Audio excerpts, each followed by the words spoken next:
எத்தனை சாபம் இருக்குது அத்தனை சாபத்தையும் ஆண்டவர் மேல வைப்பான்.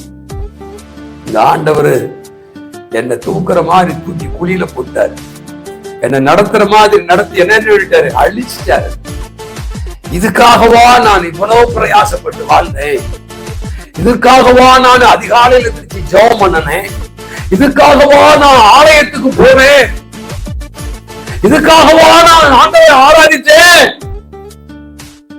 ஆண்டவர் மேல என்னென்ன படி சொல்லணுமோ அத்தனை படியும் சொல்லுவோம்.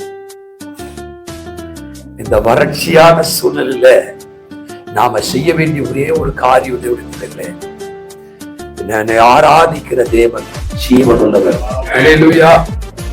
நான் ஆராதிக்கிற தெய்வம் ஒருபோதும் எனக்கு கெடுதல் செய்யாதவர், தீமை செய்யாதவர். அல்லேலூயா.